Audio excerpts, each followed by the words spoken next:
Welcome on to the next edition of Up as we head towards Comrades Marathon 2026. My name is Brad Nadelt, and we've got a very special guest on the podcast today. It's someone that I go back a long way with, and I was trying to do the math earlier, but I don't do public math, so I'm not even going to say how long ago it was, but it was many, many years ago. Early on in my radio career, we worked on the same campus radio station. So we studied together at university, worked on the same campus radio station, and sort of followed her career throughout the years, and then she ended up moving to the United States, and life has changed a hell of a lot, but it's a great pleasure to welcome onto the podcast today, Koula. People will know you mostly from 5FM and on the telly as well. I think you did a whole bunch of stuff with Top Billing here in South Africa. You're living in Texas at the moment, but you are making a Comrades comeback in 2026. That is right. For my sins, I am. I was, speaking about maths and how long we've known each other, also trying to figure out when I first did my first Comrades. And it was about 19 or 20 years ago, which is an alarming thought just on how quickly time flies. And your body changes so much over the course of 20 years. But I have had that green number on my bucket list for a very, very, very long time. And so I figured I have to try and hit it before I turn 50 at this stage. That number has been pushed back over the years, but that's the goal for now. Yeah, Koula, you no stranger to Comrades. I think you've done 7. I was looking at your record a little bit earlier. I think you've got 4 Vic Claphams, 3 bronzes, and I don't know if I've ever told you this, but you were one of the people who inspired me to run Comrades, my first one. So I remember. I think a lot of people have heard the story of the guy that I met who was in a wheelchair and really fired me up. But you had run Comrades 2 years before that. I think you did your first one in 2007.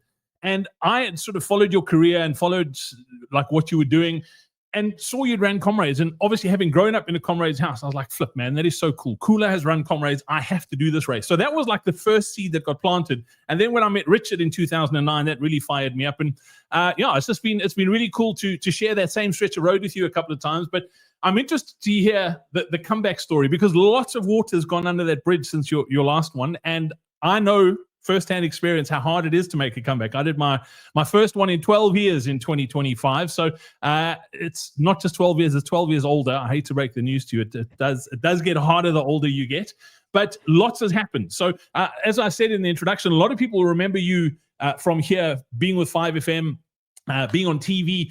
But since you've left South Africa, your life is like it's 180 degrees different.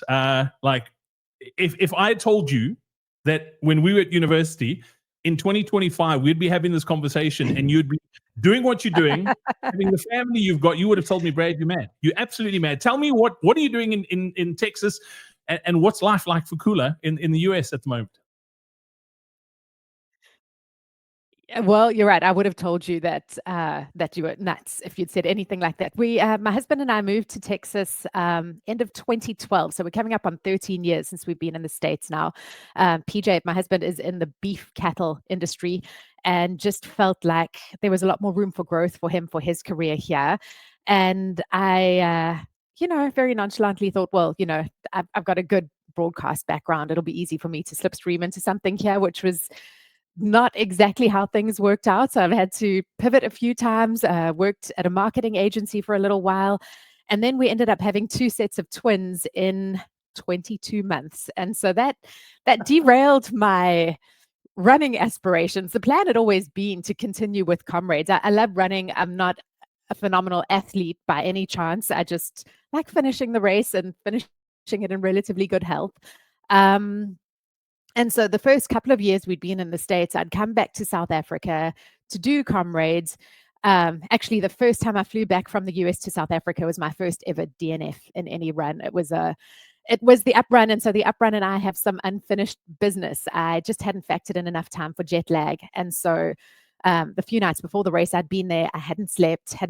And I was really concerned about going out on the run with several nights of no sleep and bringing on a heart attack or something. So I thought, well, I'll take like just a tiny quarter of a sleeping tablet or something the night before, just so that I got some sleep. But my body's really sensitive to medication, and that it knocked me out. Like from the time I started that up run, my legs were so heavy, and I just knew I was not going to finish. But I thought, well, I've flown halfway across the world. I'm here. They'll have to pull me off the route eventually. So I just made halfway in the cutoff time.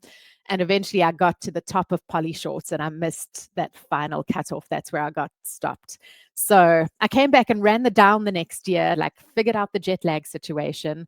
So I've attempted 8 Comrades, finished 7 of them. I've got to get those last 3. So I'm 44 now. I figure the next 6 years is a good enough time frame in case life doesn't throw me any curveballs. But the plan is to hopefully get my green number by the time I turn 50. Yeah. Well, cool. One of the reasons we wanted to get you on here is the Comrades Marathon Association are putting a big drive together. They want more women running Comrades, and I think like most of us, we do feel the same way. Comrades, if you look at the sort of demographics of Comrades, it's interesting. Like New York Marathon happened just a few days ago, and I mean the field is like almost exactly split male female. Like there are a large number of females running, whereas Comrades, it's tiny. I think the last time I checked, it was about 20% female, which is way small. But training for an ultra marathon, as you know, is very different to training for a marathon. You can. I don't want to say you can fudge a marathon, but I think South Africans we do feel that way. It's like, oh, it's just a marathon. Like you can go and run that for fun on a weekend because we're running Comrades. And I wanted to chat to you because your life is busy. And I use busy is probably not the way to describe it. Chaotic is probably a bit better. You've got 4 kids. You've got a husband who travels a hell of a lot for work. You're in a country that you've been there for a number of years, but all your family is still in South Africa. So you don't have this massive support structure, and you have to train for these things pretty much on your own and when you can fit it in. So I want to talk to you a little bit about sort of what does life look like for someone like you, a wife, a mom, who's running her own business and trying to squeeze training in, and like tell us the challenges you have and how you overcome them to train for a race like Comrades. Sure. Well, yeah. So I think definitely you nailed it there with the amount of the smaller field of female runners for Comrades. Just the time commitment is enormous. I mean, I thought I was busy in my 20s with my busy career, and that was nothing compared to how life is like now. And I kind of laugh when I think about how I used to pat myself on the back for being able to train back for Comrades then when I was busy, and now life is just ridiculous. So I think it's very much about seasons in your life and being realistic around those expectations. So I have 2 sets of twins. The eldest twins are now 7 years old and the youngest are 5. And for the first time, they're all in school at the same time. As of September, the youngest 2 started kindergarten. Before then, the younger 2 were in preschool, and it was only a few hours a day. And just the time between drop-offs for both the different schools, trying to get my work done, it was kind of impossible to get into a good running routine. And it was frustrating. I really did have FOMO every time I'd see like moms running, pushing their one baby in the running pram. And I was like, I'm so jealous. I really was. It was eating me up inside. But it was just not something that was possible for me. I had a double running pram when my first set of twins were born.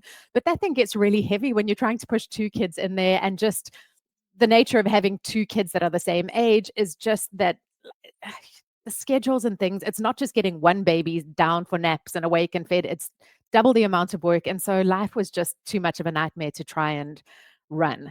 And so for some people that might be a little easier. And a lot of women with newborns do get that right if they have the right kind of support around them. My husband travels a lot of the time internationally for work, and it's not set days or set weeks. Every week is different. He was supposed to be home this week. I've got a marathon coming up on Sunday, and then he had to leave for Sudan unexpectedly yesterday. And so I've just had to learn to try and make things work. I will say that I'm fortunate with running my own business that I can keep my own hours. And so I admire the women who are still making time for running when they've got to be in the office at a certain time. And, you're sitting at a desk for X amount of hours every day. I can make up that time at night and lose out on a few hours sleep if I need to. But at the moment, my schedule is just all the kids are on the bus at 7 a.m., which is wonderful. It's a mission to get them ready to get out of the door by that time. But I'm in my running clothes normally, and I can go get a good solid run in as soon as they're on that bus, and then still be home and get ready to work. I run a home bakery, so I do a lot of wedding cakes and birthday cakes. And so I'm fortunate that I've got that flexibility. And then I've just had to try and adjust my running schedule so that my long runs, I normally do Thursday, Friday. So it's not taking chunks out of family time over the weekend. Here in the States, the kids in elementary school don't really have sport. They don't offer sport at elementary schools during the week at all. All the sport you do is private. So that kids are doing sport over the weekends. So yeah, I was just trying to get the runs in. I've got a treadmill. I mean, Texas at the moment, we're in about a beautiful 2 months of the year where you can run outside. And so I'm trying to take advantage of that. During the summertime, we're hitting 40 degrees every day, and my body just can't cope with that heat. It shuts down. I get a migraine. So I've got a treadmill. The kids are also off school for 3 months during the summer. So that's when I started my Comrades training, was July. But I was waking up at 4:30 or 5 to try and get my treadmill run in before the kids woke up. So it's a weird kind of approach, but I'm trying to make it work. I have a workout app to do strength training at home as well. We have a gym here in Alito where I stay, but it's just the times that I was able to make it were the busiest times, and then I could never get to any of the equipment I needed to use. So I've just had to be really disciplined about trying to do that strength training by myself. And I like running on my own. I always have. I'm a slower runner, and I find it's just easier to keep to my pace when I'm by myself versus trying to keep up. I had a friend who ran New York last week, so we tried to do some training runs together, but she's super fast, and it just wasn't working for me. So I don't mind the running alone, but yeah, I mean, I had to do a long training run a couple of weeks ago that was 3.5 hours, and that I was looping our neighborhood. I was pretty bored by that eventually. I'm sure. But you get it done. I find it interesting that you say you like running alone, because I'm the same, Koula. And I think it's weird because we were both in the same industry for a very long time, and you have to be quite extroverted. But I think you're very much like me, that I always tell people I'm an introverted extrovert. Like, I'm an extrovert when I need to be, but I don't like it. Like, I'm quite a private person, and like, I dig being by myself. So running for me is a bit of an escape, and I think maybe you feel the same way as well, especially with everything that you've got going on in your own life. But I wanted to touch on just how good South Africans have got it, because I don't think South Africans realize in the running community how lucky we are compared to the rest of the running world, by the infrastructure, by running groups, by races. Like, the entire setup in South Africa is phenomenal compared to what people have around the world. And I always tell this story about you, because I think it was in 2014. I remember chatting to you. It was at the Oval in Pietermaritzburg, and we were talking a little bit about sort of the races and how you run in Texas. And you said to me, Brad, there's 2 half marathons in the town that I live in, and you weren't in a small. I think you were living in Fort Worth at the time, if I recall correctly. Yes. And Fort Worth is not a small place by any stretch of the imagination. And you said there were 2 half marathons in the year in Fort Worth, and I think you said the cheapest one then was $75 to enter. That was 10 years ago. Yeah, we're up to about $120, $130 now. So it's not even worth. Yeah, exactly. No, it's the same amount of races. South Africans are definitely blessed when it comes to your choice. My brother and sister-in-law live in Cape Town, and they were just telling me about the running scene at the moment. I mean, my sister-in-law was one of the unfortunate ones who was meant to be running Cape Town Marathon, and then just didn't happen. But there are just so many races all the time. And you're right, there's still 2 in Fort Worth. The one I'm running this weekend, I'm going to do there's the Cowtown one, which is in February, but it's after winter. And so you're training, but you're getting sick. I've had to bail on Cowtown a few times. And they're expensive. Yeah, you're looking at about $130 for a half marathon. I'm not willing to pay that. For a full, I'll do that. The half, I'd rather just go run by myself. And then they're not... just the infrastructure is lacking. I mean, I appreciate the clubs are doing what they can do. The half I ran a few weeks ago was just to try and get a training run in with some company for a change. And there just wasn't enough water. I dehydrated. It was a loop that we did twice for the half, and there were 2 water points for each loop, and you got a cup. I really struggle still with the cups. I'm so used to the sachets. When you get a tiny little bit of water at the bottom of the cup, and you're trying to like pinch the cup and drink it, and you end up spilling it on yourself. It's not even going in your mouth. And I realized everyone was actually just carrying their own water bottles. And so I mean, South Africa, Saturdays, Sundays, wherever you are in the country, there are so many more races, and they're a lot more affordable to do. Whereas here, I really have to be selective. I'll pay for a marathon for my qualifier. I can't even find a 50K for next year when I want to do a longer distance before Comrades. So I think I'm probably, because I can't drive far with the kids, it's just too far to leave town for a day or so. I've got no one to leave them with. But I'm probably going to sign up for a marathon and just run an extra 8Ks after that if I need to. So I do miss that about South Africa. I really do. And just you get so many more people participating in the races. Here it's much smaller. The marathon I'm doing on Sunday, the race is starting at 7:30 as well, which is unusual to me. I keep on having to tell myself it's not wrong. It's just different. But I wish we could start races at 6 in the morning and get a chunk of it done before the sun comes up so that you're not having the sun blazing down on you. But it's just done very, very differently. Yeah, absolutely. And in South Africa, like we joked about it earlier, like running, like you don't get out of bed for a 10K or like half marathon, maybe like we'll do it at home. But whereas like different parts of the world, if you're telling people you running a marathon, they think you're amazing and you can walk on water. They just like think you are like, but then try and explain to them that you're actually going to be running 2 marathons back to back and probably another 5Ks just to finish it off. What is your sort of like circle of friends think about this thing that you're training for, Koula, in Texas? They must think you're crazy. If you're over 50 and want to recover from sessions faster, run pain and injury-free, and improve your endurance, then be sure to join Lindsay and I for our upcoming Faster Beyond 50 Masterclass. In it, we'll show you how we helped a 70-year-old run a 47-minute, 18-second 10K and how you can take those exact same principles and apply them in your training. Simply scan the QR code that's on screen right now or click on the link in the description below to save your seat in the training now. We look forward to seeing you there. They really struggle to get their heads around it. I will say when we first moved to Fort Worth, I met a woman, Linda Mansell, who's an American, and she and her husband had run Comrades. Those are the only people that I have ever met that knew anything about Comrades, but they were like, they're super fast runners. They enter a lot of the endurance races here. And so it made sense that they were aware about Comrades, and they've moved, I think, to Houston now. So I don't really see them much, but, or at all. Thankfully, there's that Comrades Down documentary. And so I've sent that link to a few of my friends and said, watch this. If you watch that documentary, it'll make a lot more sense. And some have watched it, some have not watched it. And I had one of my best friends last week who, like, from the bottom of her heart was really concerned because she knows I'm running this marathon this weekend and said, are you sure how are you feeling about this ultra marathon in South Africa? Do you feel like you're going to be safe? Are you worried about being attacked by lions? I'm like, no, there's no lions on the route. There are so many people running. Everything is completely safe. But she was very, very concerned about what I was putting myself through. And they just don't understand that the crowd support and the field of participants is so huge as well. You can tell them those numbers, but until I think people have actually seen it, they just can't get their heads around it. Yeah, and let me tell you, Koula, like my 12-year break, I'd been around the race. So I'd been there quite a few times over the years. It's been a while since you've been at Comrades. Let me tell you, this race has grown so much in the last 10 years. Like, you're not going to recognize it. It's phenomenal how much it's grown. And people who've been around it, like, just recently probably don't know it either.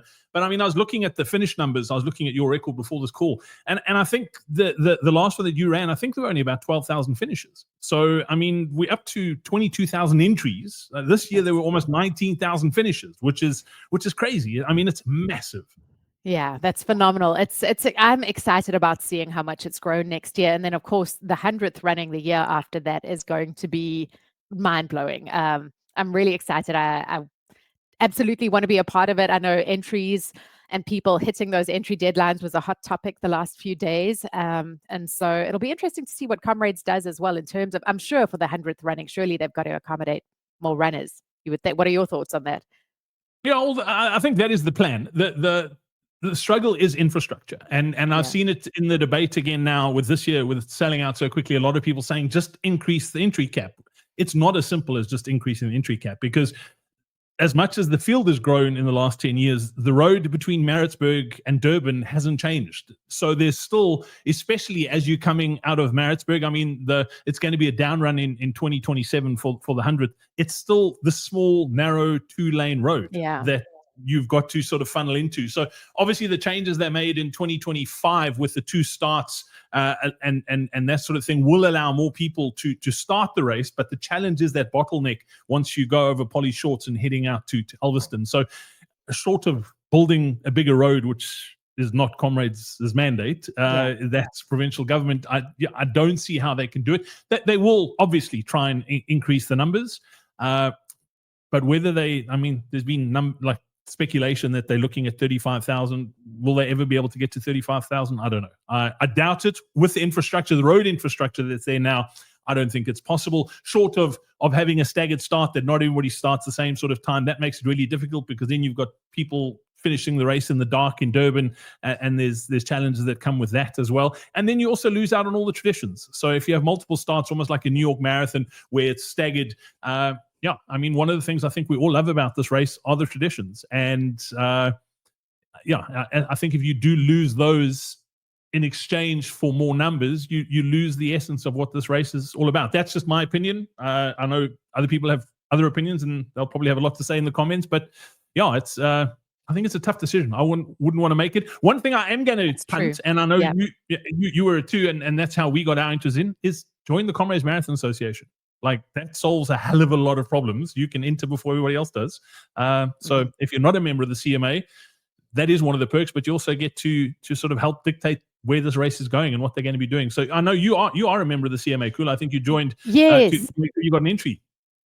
Yes, that's it. And I only found out about being a member of the CMA through your podcast. So thank you for that. I really have enjoyed listening to your podcast over the last few months, and I didn't even know that was an option. So Comrades has always been something that I've been so passionate about, even in the years where I wasn't able to run. I just kind of had that at the back of my mind. And so I'm excited to be part of the CMA. And absolutely, when it came to entering early, that was a bonus, especially with the time difference here. I'd looked at the initial entry times, and I would have had to wake up at something like 3 a.m. So I was very thankful to be able to get my entry in a few days earlier. Yeah, so it definitely is worth it for that. I don't think I've ever asked you this on a public forum. Let's take a step back to the start of your Comrades journey. How did you end up running Comrades? What was the attraction? What got you into it? Well, it was actually a woman called Thabiso Sekwane. She'd worked at SAFM, Fresh's ex-wife, who sadly has passed away now. But she had an idea that she wanted to get together a whole lot of female DJs to run Comrades for charity. So it was her initially who got the ball going for us. And I think she'd contacted about 8 women from different radio stations.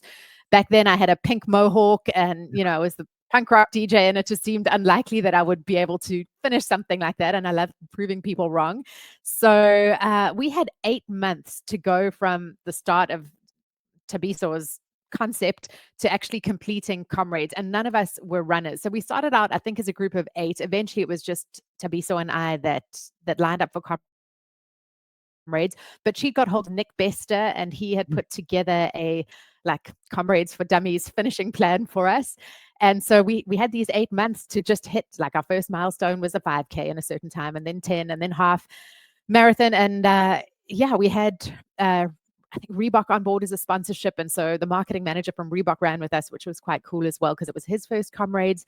But it was a whirlwind 8 months, and I'd played sport in school, but I was really much more of an academic than, I'm not really an athlete. But the bug definitely bit. That was a down run. And so then I had to do the up run after that to get my back to back. And so it went. And I've never had extraordinary times, but I just enjoy being out on the road and the experience of Comrades. You'll be pleased to know Nick is still very much involved at Comrades. I bumped into him at the expo this year, and I had a funny laugh. And this is so Nick Bester, you're gonna love it, Koula. We were standing. We had a stand at the expo with Coach Parry, and I had ducked in the back side of where the registration was, that I didn't because we were manning the stand. I was like, let me get my pack quickly, and I went up to get my pack, and he was standing there. So I got the pack, and I was standing chatting to him, and he looked at me, and he saw me holding a race pack, and he said to me, "Whose is that?" And I said to him, "It's mine." And he said to me, "You're not running Comrades." I said, "Nick, I promise you it's mine."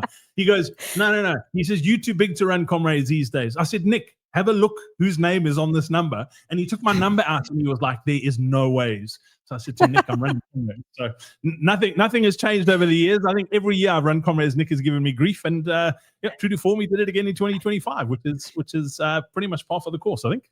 He is a beaut. I'm looking forward to seeing him again. Honestly, I have all my Comrades. I have to thank him for those, because he was the one who helped make it achievable for us. And here he is putting together training programs for elite athletes, and then for Thabiso and I, where we're going probably for the slowest possible times, but we made it happen.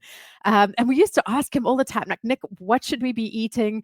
What should we be doing?" And he was like, "Oh, have a bit of biltong, you'll be fine." And then right before our first Comrades, one of us had asked him, "What is your last bit of advice for us?" And you might have to bleep me out here, but he said, Tabiso and Koula, you are going to cuck off. And that was Nick's. That was his parting word of encouragement for us before we ran the race. And anyway, we did it. So I am grateful for that initial training program. That is too good. So qualifier on the horizon. What are you hoping for? Is it just one of these dip under 5, and or have you got a loftier ambition?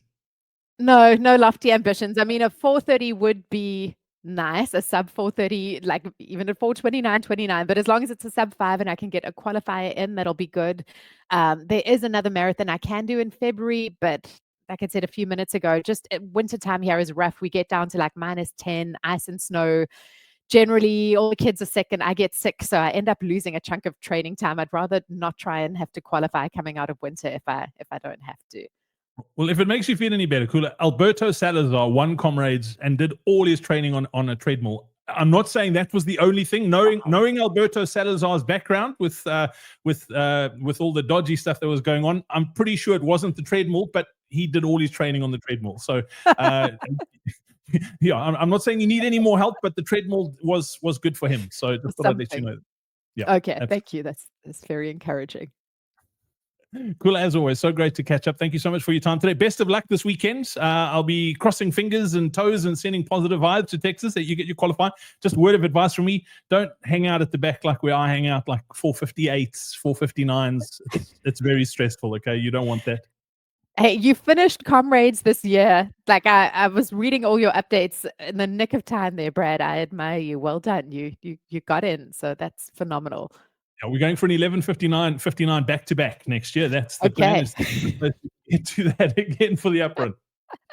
I might see you there. Anyway, it was lovely to chat, Brad, and well done on your podcast. I'm always listening to it when I'm folding laundry or making cakes or doing something. It really just helps to keep Comrades motivation up, and you've grown this into something wonderful. So thank you for what you're doing for the running community.